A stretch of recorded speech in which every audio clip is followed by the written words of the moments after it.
Hey, just want to make this video, show everyone how I did my built my mixing station for my 210-gallon aquarium located upstairs on the first floor of the house. This is in the basement.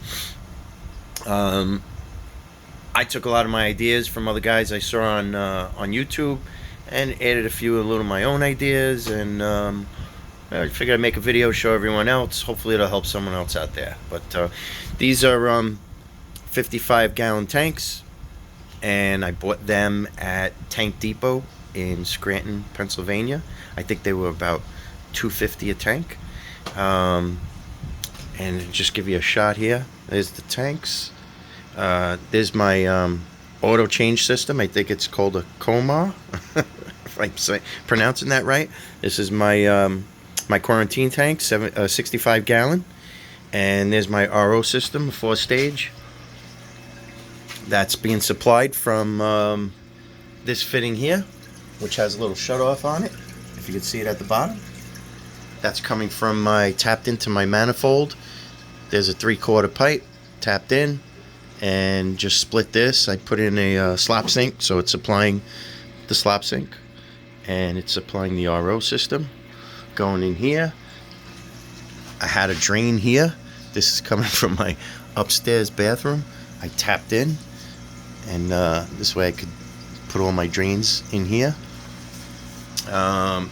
This is the pump.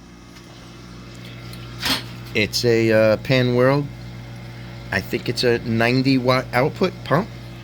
This thing transfers water from this tank to that tank in probably about 3 or 4 minutes.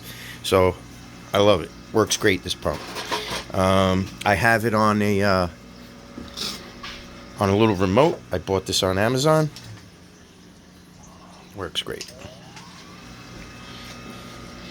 I could walk around with it and turn it on and off wherever I'm standing.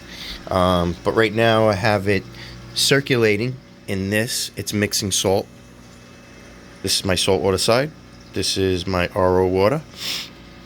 My RO water is coming in, and it's connected to the side there on a float valve, if you can see that.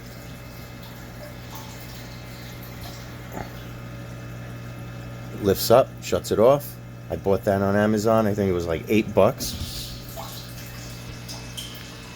And now I just wanted to show you what I did with the plumbing. So the plumbing, this is 3/4 pipe. This is 1-inch pipe. So a lot of other guys, I saw them in their videos. They were, making one hole in the bottom and teeing off to this piece here. And the only thing I saw wrong with that was it made this too far out. In order to put the T and the shut-off valve, it was going to bring my spout out to like over here, and I'm not dealing with a lot of room here, so I didn't want my pipe sticking out, and maybe I walk by or carrying my little ladder or something, and I walk by and break this thing off, and 55 gallons all over my basement. So I wanted to make this as short as possible, so I made 2 holes and made them separate. That's the only reason why I did that. So now I have a valve, a shut-off valve here, shut-off valve here. This is circulating right now. If I shut this off and turn this on, it's bringing the water from my RO. It's bringing it into the saltwater mixing tank. So now, this is another one of my ideas. This pipe, this is a 1-inch pipe, and it's going to the back.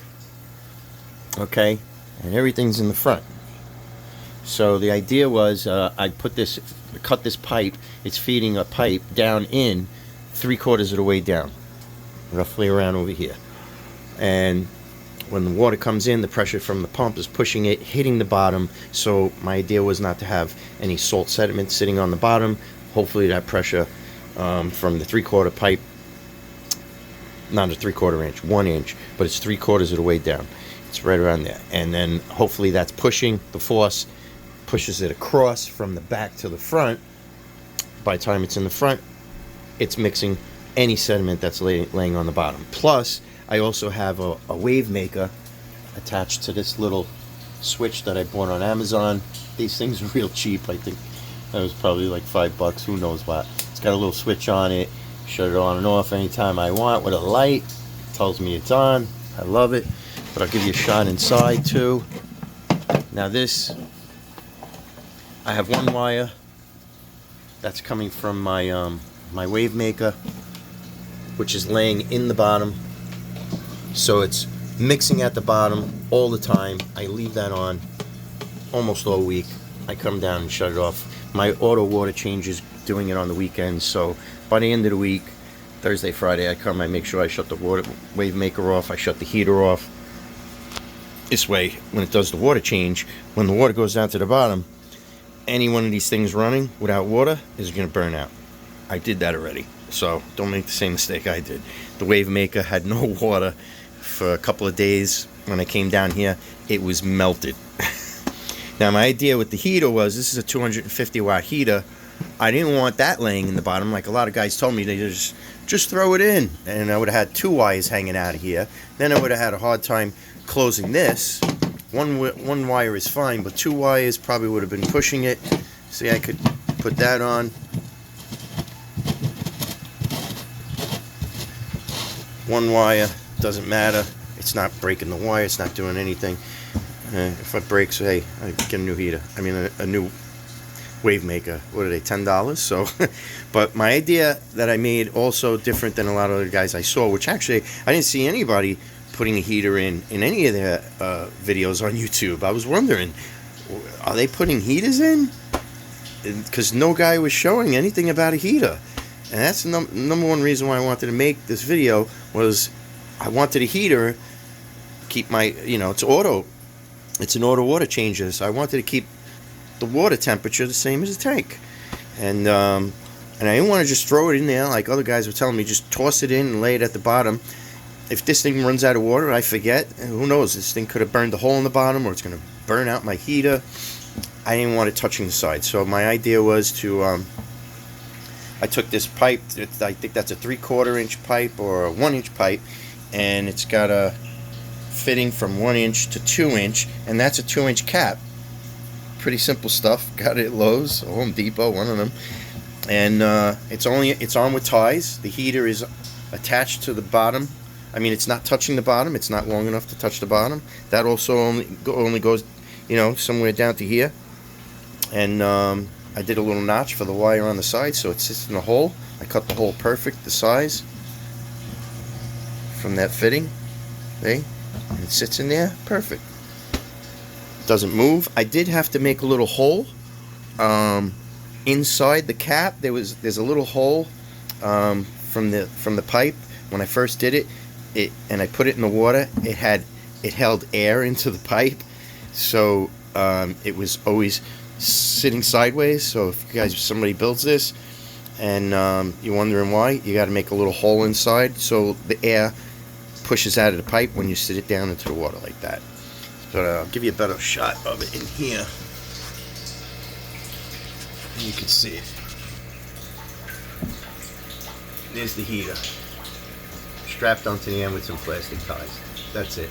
It floats by itself in there. It doesn't touch the sides. There's my my wave maker. This one's actually sitting. It's not touching the bottom. It doesn't have to be. There's no salt in there. This one is actually sitting on the bottom. The wave maker, spinning around on the bottom, always mixing. And what else could I show you guys? The Kamoer system is working pretty good. I'm changing a tank a week, which is roughly about 50 to 55 gallons. It's doing it auto every weekend, and that's about it. I'm gonna pause the camera and give you another shot here. I'm gonna pause the camera and just show you the tank upstairs real quick.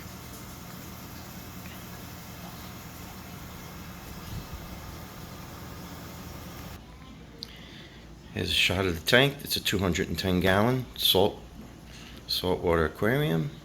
Give you a shot of the fish real quick. And I'm gonna give you a shot of what it looks like under the hood. I have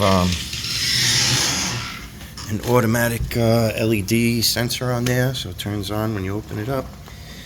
This is my fresh water, which is controlled by the auto water change system. And there's one of my hoses. This is taking out.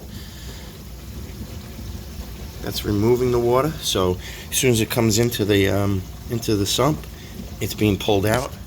And then on the end, where the pump is putting back into the tank, this is being supplied from downstairs, this hose, and it's dropping right in there, going right up. And that's it. Give you a shot real quick of the tank again, of the fish. And if there's any questions, anybody has any questions, you know, feel free, leave them down below. I'll get back to you. Any questions on the products I used, or anything I could help you with, just leave questions down below. I'll get back to you as soon as I can. Take care.